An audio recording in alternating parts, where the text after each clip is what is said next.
तर नमस्कार मैत्रिणींनो, विद्यार्थिनींनो. तर आजच्या व्हिडिओमध्ये मी तुमच्यासाठी अंगणवाडी मुख्य सेविका पर्यवेक्षिका भरती 2026मध्ये जे काही महत्त्वाचे असे प्रश्न आहेत, जे 2025च्या प्रश्नपत्रिकेमध्ये ऑलरेडी विचारलेले आहेत. तर आजच्या व्हिडिओमध्ये आपला हा भाग 4 आहे. तर व्हिडिओ शेवटपर्यंत नक्की बघा. याचा 2026 अंगणवाडी सुपरवायझर मुख्य सेविका भरती यासाठी नक्कीच तुम्हाला फायदा होणार आहेत. आणि याआधी मी ऑलरेडी खूप अशा सेवांवर व्हिडिओ बनवलेले आहेत, ते जाऊन एकदा चेक करा.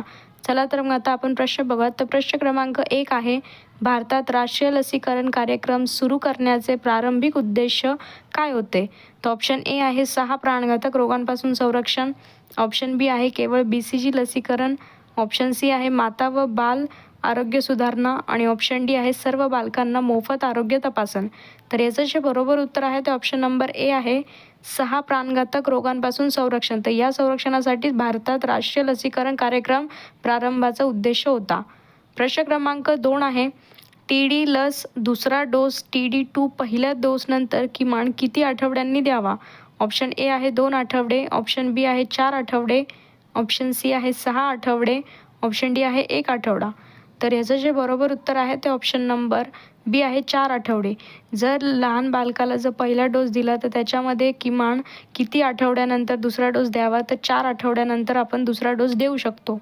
हे जे प्रश्न आहेत ना, हे अतिशय महत्त्वाचे असे प्रश्न आहेत. आणि मी ऑलरेडी इतके व्हिडिओज अपलोड केलेले आहेत की तुम्हाला माझे जर चॅनलवरचे तुम्ही सगळे व्हिडिओ बघितले तर तांत्रिक प्रश्नामध्ये तुम्हाला काहीच अडचण येणार नाही, याची मी गॅरंटी देते.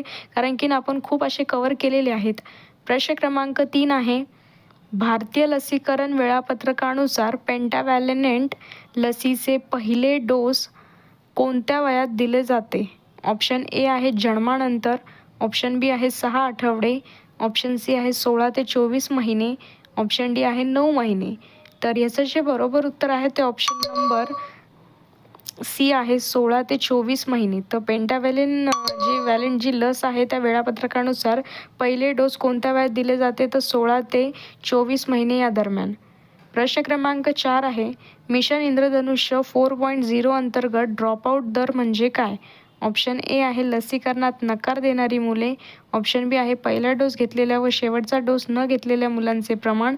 ऑप्शन सी आहे अपूर्ण लसीकरण झालेली मुले. ऑप्शन डी आहे गंभीर आजार असलेली मुले. तर जे ड्रॉपआउट 4.0 अंतर्गत आहे तर त्याचं बरोबर उत्तर आहे ते ऑप्शन नंबर बी आहे पहिला डोस घेतला आहे पण शेवटचा डोस न घेतलेल्या मुलांचे प्रमाण, यालाच ड्रॉपआउट दर म्हणतात. पुढचा प्रश्न बघूयात. तर प्रश्न क्रमांक 5 आहे, गर्भवती महिलांना टिटॅनस पासून संरक्षणासाठी TD लस कधीपासून दिला जाते?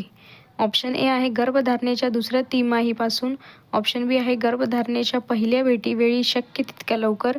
ऑप्शन सी आहे 6च्या महिन्यापासून. आणि ऑप्शन डी आहे 8व्या महिन्यापासून. बरोबर उत्तर आहे ऑप्शन नंबर बी गर्भधारणेच्या पहिल्या भेटीवेळी शक्य तितक्या लवकर. आता प्रश्न क्रमांक 6 आहे, हेपॅटायटिस B लसीचा बर्थ डोस जन्मानंतर किती तासांच्या आत द्यावा? ऑप्शन ए आहे 24 तासांच्या आत द्यावा. ऑप्शन बी आहे 48 तासांच्या आत. ऑप्शन सी आहे 72 तासांच्या आत. आणि ऑप्शन डी आहे 7 दिवसांच्या आत. तर बरोबर उत्तर आहे ऑप्शन नंबर ए आहे 24 तासांच्या आत. तर हेपॅटायटिस B लसीचा बर्थ डोस जन्मानंतर 24 तासाच्या आत द्यावा. प्रश्न क्रमांक 7 आहे, OPV0 डोस कोणत्या वेळी दिली जाते? ऑप्शन ए आहे 6 आठवडे. ऑप्शन बी आहे 10 आठवडे. ऑप्शन सी आहे जन्मानंतर लगेच. ऑप्शन डी आहे 14 आठवडे. तर याचं जे बरोबर उत्तर आहे ते ऑप्शन नंबर सी आहे जन्मानंतर लगेचच OPV0 डोस दिला येतो. मी ऑलरेडी बाळासाहेब शिंदे सरांचं जे न्यू पुस्तक लॉन्च झालेलं आहे त्याच्यावर देखील जे काही तांत्रिक प्रश्न आहेत ते घेतलेले आहेत. एकदा जाऊन चॅनलला व्हिजिट करा, नक्कीच फायदा होणार आहे तुम्हाला या बॅचचा. प्रश्न क्रमांक 8 आहे, ICDS अंतर्गत पूर्ण पोषक आहार व कार्यक्रमाची सुरुवात भारतात कधी झाली? ऑप्शन ए आहे 1962. ऑप्शन बी आहे 1975. ऑप्शन सी आहे 1978. आणि ऑप्शन डी आहे 1985. तर याचं जे बरोबर उत्तर आहे ते ऑप्शन नंबर बी आहे 1975. तर 1975 या दिवशी आपल्या भारतामध्ये ICDS अंतर्गत पूरक आहार पोषणाची कार्यक्रमाची सुरुवात झालेली होती. आणि जर विचारलं तर ही कोणाच्या जयंतीनिमित्त ठेवली, तर महात्मा गांधीजींच्या 106व्या जयंतीनिमित्त 1975ला 2 ऑक्टोबर 1975 या दिवशी ICDS अंतर्गत पूरक पोषण आहाराची आपल्या इथे महाराष्ट्रात आणि ऑल ओव्हर इंडिया अशी सुरुवात झालेली होती. हा प्रश्न अतिशय महत्त्वाचा आहे. याचा एक मार्क तुम्हाला नक्कीच भेटला जाईल. आपण ऑलरेडी योजनांवर, कायद्यावर देखील व्हिडिओ आणि शॉर्ट फॉर्मवर अपलोड केलेले आहेत. आता आपण पुढचा प्रश्न बघूयात. तर प्रश्न क्रमांक 9 आहे, ICDSच्या सेवांचा लाभ कोणत्या वयोगटाला दिला जातो? तर ऑप्शन ए आहे 0 ते 3 वर्ष, ऑप्शन बी आहे 0 ते 6 वर्ष, ऑप्शन सी आहे 0 ते 18 वर्ष आणि ऑप्शन डी आहे 0 ते 21 वर्ष. तर याचं जे बरोबर उत्तर आहे ते ऑप्शन नंबर बी आहे 0 ते 6 वर्ष. तर ICDS हा जो लाभ आहे तो कोणत्या वयोगटाच्यांना दिला जातो? तर याचं 0 ते 6 वर्ष, ज्याच्यामध्ये 0 ते 3 वर्ष त्यांना टेक होम राशन देतात आणि 3 ते 6 वर्षामध्ये गरम ताजं अन्न शिजवून आणि अंगणवाडीमध्ये पूर्वशालेय शिक्षणसुद्धा दिले जाते. आता आपण पुढचा प्रश्न बघूयात. तर प्रश्न क्रमांक 10 आहे, मिशन इंद्रधनुष्य 4.0मध्ये वॅक्सिनेशन सेशनसाठी किमान किती गावे कव्हर करणे अपेक्षित आहे? ऑप्शन ए आहे 25, ऑप्शन बी आहे 50, ऑप्शन सी आहे 150 आणि ऑप्शन डी आहे 100. तर याचं जे बरोबर उत्तर आहे ते ऑप्शन नंबर बी आहे 50. तर मिशन इंद्रधनुष्य 4.0 वॅक्सिनेशन सेशनसाठी किमान 50 गावे असेल तर अपेक्षित आहे.